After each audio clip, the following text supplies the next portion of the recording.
Namaste and good morning, everyone. Let's start the class with the prayers. Om Guru Brahma Guru Vishnu Guru Devo Maheshwaraha Guru Sakshat Parbrahma Tasmai Shri Guruve Namaha. Om Bhurbhavaswaha Tatsavitrevarenayam Bhargo Devasya Dhimahi Diyo Yo Nah Prachodayat Asto Ma Sadgamya Tamso Ma Jyotirgamya Mrityorma Amritam Gamya Om Sehna Vavtu Sehna Bhunaktu Saviryam Karvavahi Tejasvi Navadhitamastu Ma Vidvishavahi Om Shanti Shanti Shanti Om. Let's open our Shvetashvarta Upanishad. We are on the chapter 3. In verse number 3, we'll see that this Rishi is briefly describing the cosmic form of God, which was described by Arjuna also in Bhagavad Gita. But over here, it's a little shorter description. So let's look at verse number 3. Vishvataha chakshu ut vishvato mukha vishvata bahu ut vishvata supat bahu bhyam samdhamati sampatre dhyava bhumi janyan devaha ek vishvata. That means everywhere.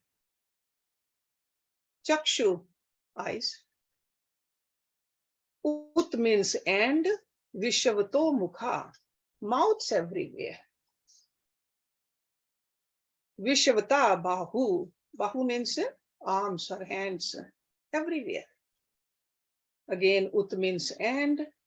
Vishva, the spot, feet everywhere. So Vishvata path. Bahu bhyam, with hands. Sam dhamtihi, unites. Sampatre, with feet and wings. Dhyavaha bhumi, the heaven and earth. Janyan, having created. Devaha, the Lord. Ekaha, one, alone. His eyes are everywhere. Who's this? His God. Rama. His eyes are everywhere. His mouth, hands, and feet are everywhere. This shining Lord, who is one alone, having created the heaven and earth, unites.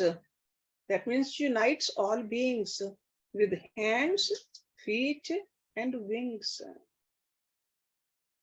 Beautiful verse, which really makes us feel that we are all part of this one whole. Vishvataha chakshu vishvato mukha. God has eyes and mouths everywhere. It means that all eyes and mouths in all living beings are His alone. And over here, eyes represent all perception and knowledge, which we call Gyan. And mouth represents all enjoyments, which is Bhog. So Gyan as well as Bhog. It is God alone who perceives all, knows all, enjoys all, through all living beings. Don't we see Him in the innocent gaze of a baby? Or even a powerful speech of an orator? Or when someone is hungry, in that hot meal also, we see God everywhere. There's no place where God is not. As long as our attention remains on the true source, we will not get attached to any perception or enjoyment. So that's why devotee prays, may we always behold you everywhere and listen to and sing your glories. That's what devotees say. Vishvataha bahu, vishvataha path.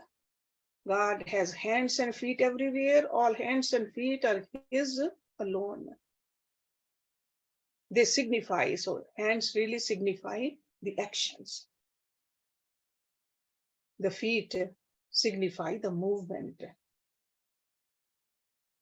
God can be seen in the leap of a frog,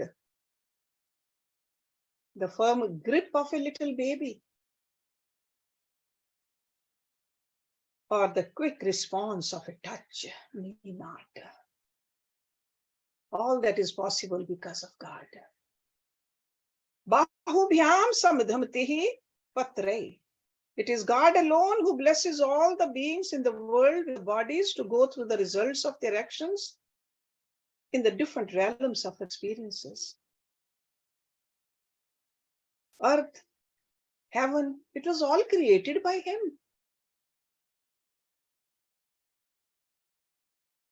Just like He has given us the hands and the feet, He has given the wings to the birds. So the word patatra means that which protects us from falling. Patantam tre iti, which refers to both legs and wings, without which animals, birds, would fall to the ground. Or if we did not have the legs, we will fall also. So He protects us. The mention of hands has a special meaning also. Animals walk on the force, but we stand on two legs and are gifted with hands, with fingers and thumb. With those fingers and thumb, there are many more possibilities stand before us. So hands represent the capacity to act, karam shakti. So the hands are given to us to do the seva. And the self-effort purusharth, because of which we can progress and attain even divinity. That's why we are asked to look at our hands each morning and remember the goddess of wealth also, which is in our hands, goddess of knowledge also, and we have to thank Lord Govinda also. They all reside in our hands. So we are supposed to look at our hands in the morning and recite this verse, Kar agre vaste Lakshmi, Kar madhye Saraswati, Kar mule tu Govinda, Kar bhate kar darshanam. So I'm sure most of you do that in the morning. Very first thing in the morning, we are supposed to, because we are in a karam yoni, we do all the actions with our hands also. So in essence, God creates the world and all beings and endows them with special faculties. Human beings are specially endowed so that they can realize God. That is our goal. While doing our duties, our ultimate goal is to unite with Him.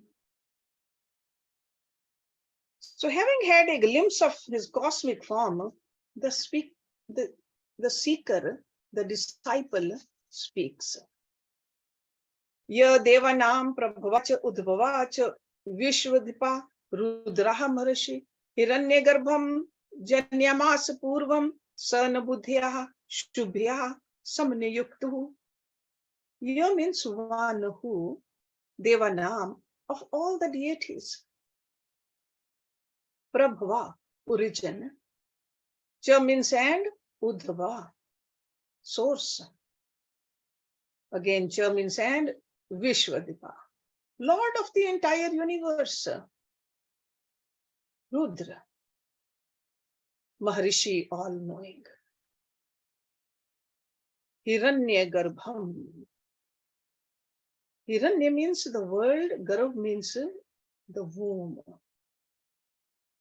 The womb of this world. Janyamas, brought into being. Purvam, initially.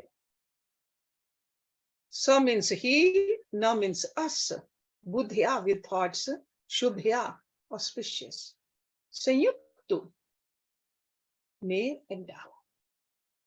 May Rudra, who is the origin of all the deities and the source of all their powers, who is all-knowing and the Lord of the entire universe, who initially brought into being Hiranyagarbha, do endow us with auspicious or noble thoughts. So over here, Rudra word is being used for Brahma. Rudra. God, the creator of heavenly deities. The student is saying it's a Rudra. Because we all know God is the origin of all the celestial beings and the presiding deities of all laws and departments that run this universe. He alone is the source of all their powers, their might and glories. Few months ago, we studied Ken Upanishad. In fact, even in Shiv Puran, last week we saw that. This is a story that the fire god could not even burn a blade of grass, nor the wind god could blow it when challenged by the god in the form of a yaksha. And that yaksha was none other than Brahma himself in the form of Uma Devi. We saw that beautiful story. So that means all power comes from him alone. If we feel powerful, where is our power coming from? Power to speak or power to see or power to hear, power to walk? It's all coming from him alone. God, the creator of the creator. He alone is the cause of all causes. He alone assumes the form of Hiranyagarbha, the creator of the universe. Hiranya also means, see, it means world. It also means knowledge. So knowledge precedes any creation. God is the very womb of all knowledges. That's what it means over here. Prayer to God. The intellect is what distinguishes us from other animals. Intellect. They have intellect, but it's dormant. In human beings, we have a higher level of intellect. This is like a gift to us. So it has been gifted with the choice, discrimination, understanding, and even the ideals. But we sometimes don't use it or we misuse it. And that's how we can bring about our own doom. When we don't act like human beings. Thought that takes us away from goodness and our true nature brings sorrow.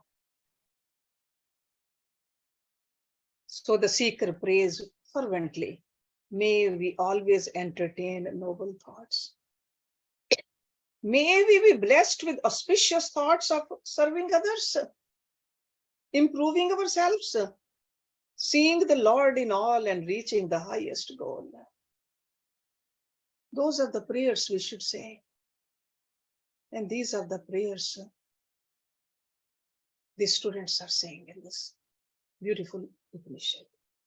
Lord Krishna in Bhagavad Gita, you saw in chapter 10, verse number 10, Dadami buddhi yogam tam yen mam upyanti te. I unite you with such thoughts by which you can attain me. But if we misuse those thoughts or don't use them at all, we are wasting a beautiful human life and a human capacity. Only as a human being we can unite with God. So we should really feel blessed being born as a human being. There are countless other species. The soul is the same everywhere. We could have been that. We could have been the bug which we just killed yesterday. They could have been the mouse. We could have been the plant outside, a grass. But no, this time around, we are blessed with this beautiful form. Let's use it to unite with Him. This is what these seekers are saying. And the following two mantras, these are the prayer.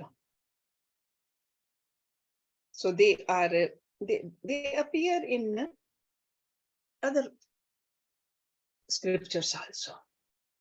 It's like a Rudra Suktam is one of the scripture there in the Sanhita portion. These mantras are there. Yate Rudra Shivatanu Aghoraha Apapakashani Tayana Shantamya Tanuvaha Girishant Abhichakshihi Yam Ishum Girishantah Haste Visharbhi Astave Shivam Giritri Tam Guru Mahinsi Purusham Jagat. Verse number 5. Ya means that, Te means your. Rudra Shiva. Shiva over here means auspicious. Tanu, form. Aghora, gentle. See, ghor means fierce, aghor means gentle. Apapakashini, which removes all sins. Teya, with that, na means us. Shant Maya Tanvaha, with auspicious form. Girishant, Lord, who while residing on a mountain spreads joy. Girishant. Abhichakshihi, please look. So these devotees are saying, O Rudra, please look at us with that form of yours that is gentle, auspicious, and removes all sin. See, God can take any form. We saw that Arjun looked at that, he wanted to see the cosmic form. Lord Krishna, as a guru, gave those beautiful divine eyes to him. He could see that form, but it was not a gentle form. Then Arjun said, please show me your gentle form. So these seekers are saying the same thing. Oh, Rudra, please look at us with that form of yours that is gentle, auspicious, and removes all sins. Continuation of this in verse number 6. Yam means which? Ishum, arrow. Girishant, the Lord, who while residing on a mountain spreads joy. Girishant. Haste, in hand. Vibharshihi, hold. Astave, ready to shoot. Shivam, auspicious. Giritra, the protector of the mountain. Tam means that, Kuru, do. Ma means not. Hinsi, to destroy. Purusham, that means any person or creature. Jagat, this world. Please make the arrow which you hold in your hand auspicious. And do not destroy this world or any person therein. So that means please protect everybody. See, just like we say that Sarve Bhavantu Sukhina, we say please protect us all. Take care of us all. This is a prayer to God to manifest with form and special attributes. Sagun and Sakar, we want to see God. God is Nirgun everywhere also, but we want to have a relationship with God in the form which is very pleasing to us, so that we can call that God our God. We can touch the feet of God. We can serve the God. Because in Nirakar Brahm, how will we serve? Sakar Dev or Sakar Guru or Sakar Isht, we can serve, we can see, we can touch, we can talk. So first in the verse number 5, he says, Rudra as a ghor. Just like I mentioned, generally Rudra appears fierce, harsh, terrible, as death and destruction, with eyes red, ready to kill. His form creates fear and terror in the hearts of all. But his other form is calm, gentle, beautiful, aghore. So these devotees are saying we want to see that gentle form, beautiful form. It's almost like a sea, the ocean. Sometimes it's rough and fierce, sometimes calm and serene. In India, there are some wandering sadhus. They are called aghoris. Even though they appear the opposite, but we are praying to the Rudradev to take a gentle form so that we can instill peace, love, and joy in our own hearts. Rudra as a Shiva, when touched by divinity, everything becomes auspicious, sacred, and glorious. A body without the spark of divinity, being lifeless, rigid, decomposes and stinks. So it is then considered inauspicious and consigned to the fire. That's what we do. The dead body, when the soul has left, we burn it. But God is divine and auspicious. And we pray to him to manifest and fill our hearts with divinity and auspiciousness. So Rudra as a Shiva. Rudra as a Papa Kashini. See, sins or our bad habits, they cause sorrow. And good actions, they give us joy. So the mere remembrance of God removes all sins and manifests virtues. That's why we are supposed to remember God. Samriti matra agnashani abhivyakti kari. Samriti matra. That's why we are supposed to remember God in each breath. Shwas shwas mein Bhagwan ka naam. Because when we remember God, then our actions will show that also. So that is the reason we are supposed to. It's not for God's sake we are told to remember him. It's for so that we can purify ourselves. May the sight remove any desire within us to sin. We don't want to see anything wrong. We don't want to say anything wrong.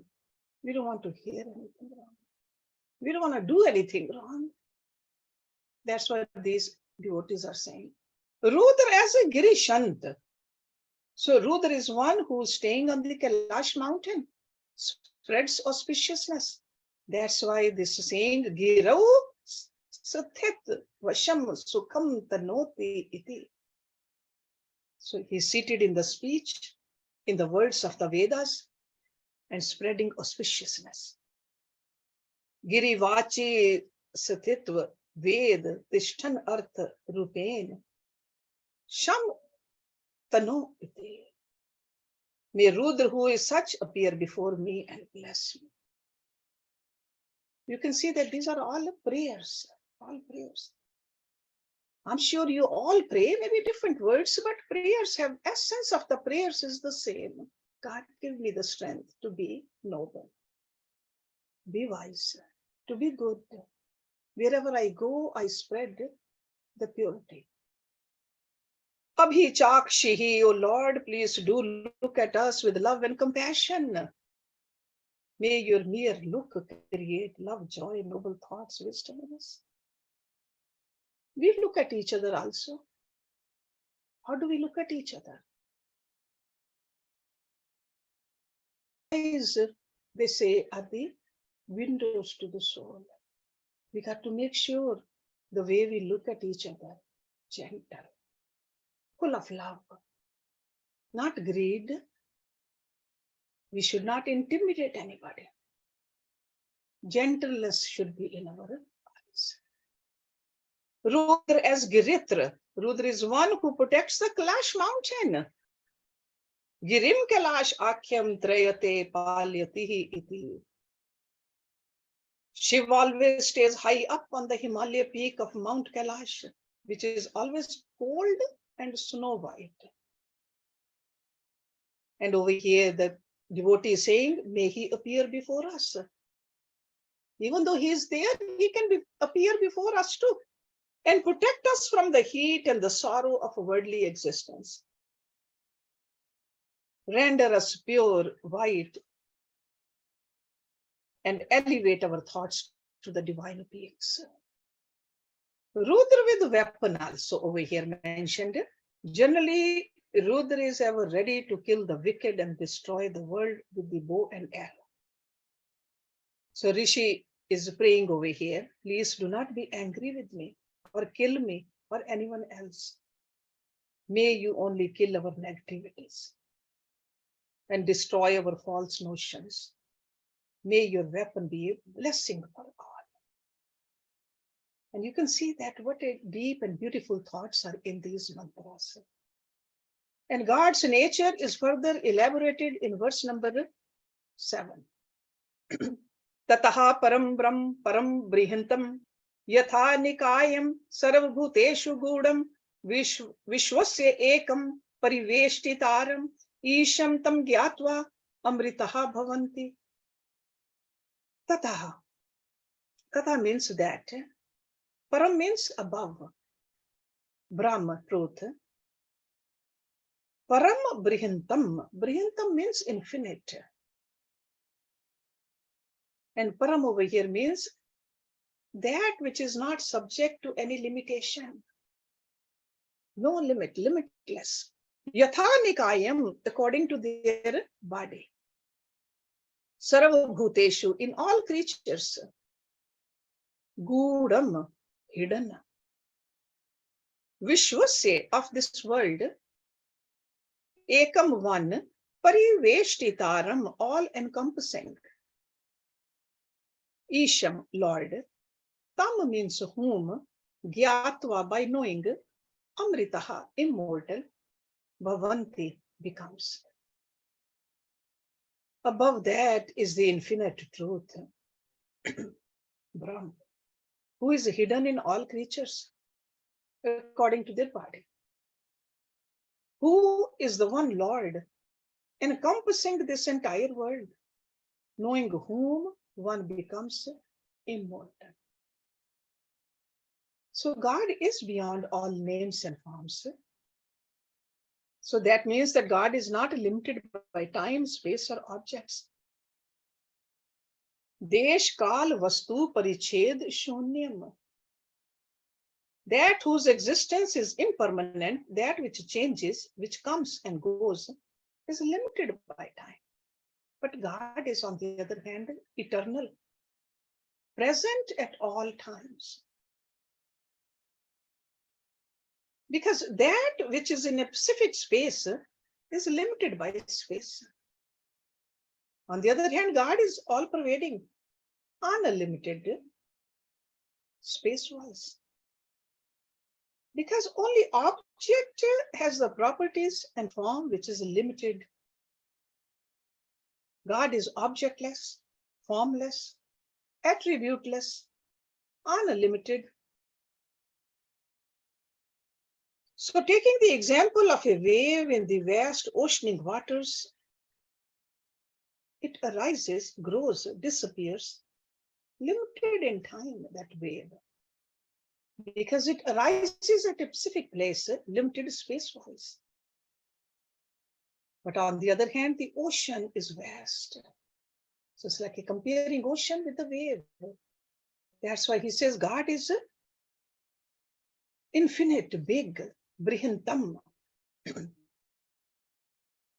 In life, actually, we always want something more and more, bigger and bigger. Whatever we have, we want more of it. The biggest diamond and the biggest cars and the biggest homes and the most profit. But the Rishi over here tells us that there is no need to become big. You are big. Because any object, it can become only so much big, but you are part of Brahma. You are infinite, as the infinite God is your own self. So then why is the big God not seen? If God is so big, Brihantam, how come we don't see him? He answers us in the same verse. He says, God is hidden. Gudam. See, Nikai. Yatha Nikayam Sarvabhuteshu Gudam. Nikai means an assemblage of various parts. As human being, we have these parts. Just like he mentioned earlier, the hands and the feet, the trunk and the head and all that. Different parts. So Nikai. But body is an assemblage of limbs, organs, and matter. Blood, bones, all of that is physical part. But God is hidden within this body also. Unfortunately, our attention remains only in the physical part of us. In the form, the properties, but never to the truth. Very rarely we think of us as part of God. That which is giving us life and existence, we don't pay much attention to it. But then the question is God only engulfed within the body? No, he says God is all encompassing. See, all answers to all these questions are given in this little verse. So God is not just within the body, but the encompassing all bodies and the whole world. It is a very nice feeling to know that we are all in the loving embrace of the God. Because if God is around us also, God is within us also, we are never alone. He's always hugging us. He's always protecting us. He's always taking care of us. But we are the one who forget. We just turn our face the opposite way. How can death touch me? Who knows that he is beyond time, space, and object? The big truth, which is within and beyond everything and all encompassing. Atma can never die. God can never die. So if we just take our attention towards this truth, fear goes away. Because the biggest fear is what? Death. Our death, our loved one's death. But by definition, we never die.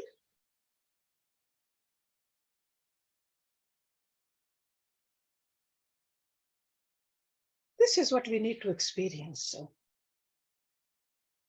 Because this is the experience of the realized masters.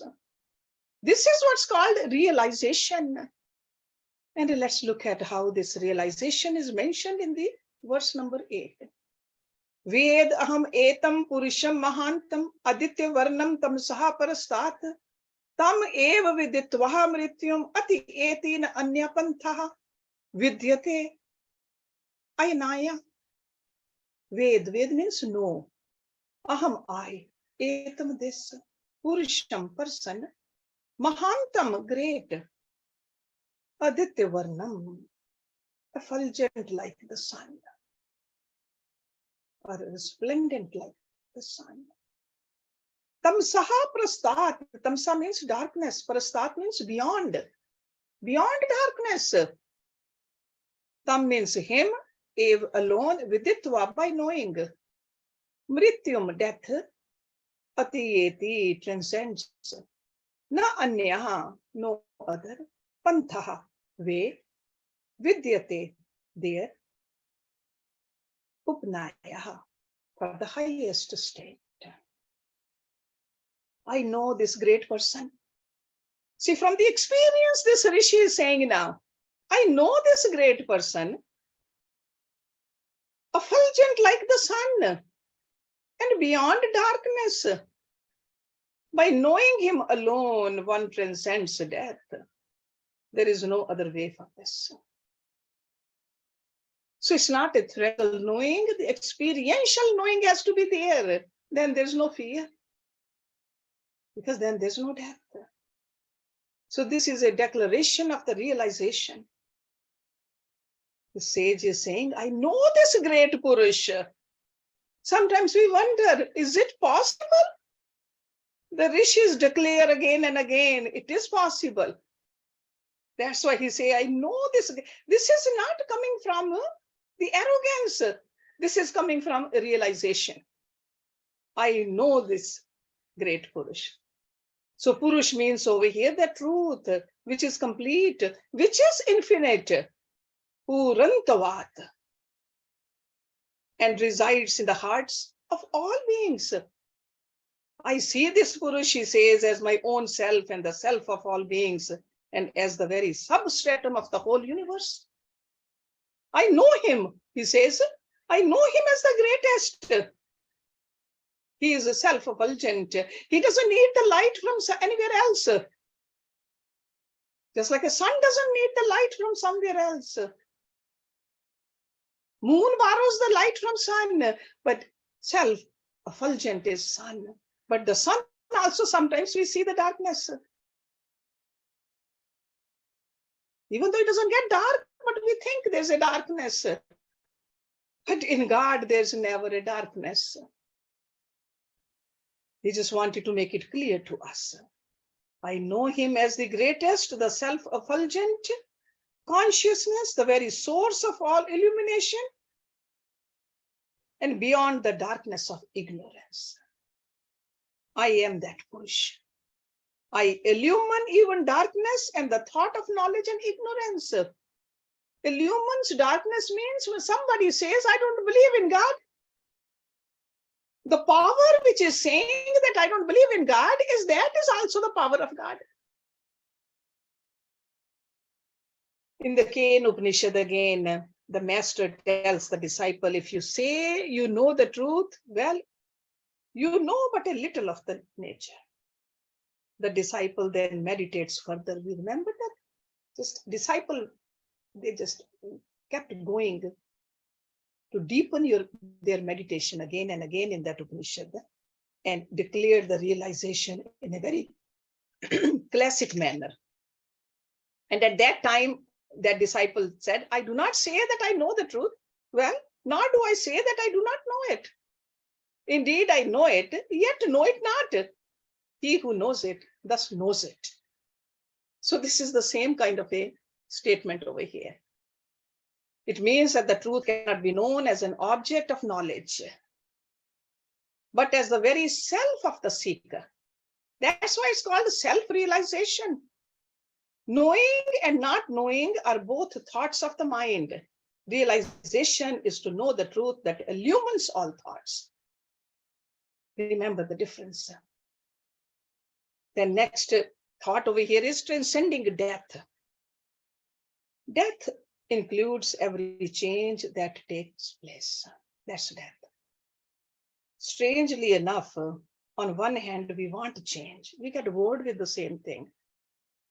And on the other hand, we are also afraid of it. Because life will be boring if everything was static, yet we fear every kind of change. And he says, only path. Some say there is a one path to the truth. Some say that there are many, yet others say there is no path. Some say that it is a pathless path. Some prefer the easy path and some are stuck with my path. Whatever it's the religion or the sect or the ideology that a person believes in, starts saying it's my path. Realization of the infinite truth as one's own self is the only way to liberation. The paths which we talk about, they just prepare us for the direct realization alone, because that direct realization is the one which is going to liberate us. Paths are not going to liberate us. Any path which is bringing more clarity in us, more calmness in us, more peace in us, that is the path. But ultimately, we are going towards the self-realization. Because otherwise, some people say, Lokantar Prapti. We want to go to heaven. Or Dehantar Prapti. attaining a heavenly body. Some people say, no, we want bhogantar prapti, enjoying heavenly pleasures. There are paths like that which will take us there. But we are talking about self-realization, becoming one with Him alone. That is liberation. Liberation is to discard our false identity with the not self and abide in our true nature. That is liberation. That doesn't mean that it comes to us only after death. We can be in that state while living in this body if we are not attached to the body. If you don't identify with our body, liberation is for us right here. It's almost like a person acting the role of a beggar, got fixed with the thought that he actually is a beggar. Only way he will come out of his misery is by giving up the wrong notion that he's a beggar. The same way we have this garb which we are wearing. Right now, a female garb, most of us in this class, and we think we are the female body. It's almost like that beggar thinking that I am a beggar. If that beggar is sent to heaven, he will start begging there too, because he thinks I'm a beggar. Once a beggar won a lottery.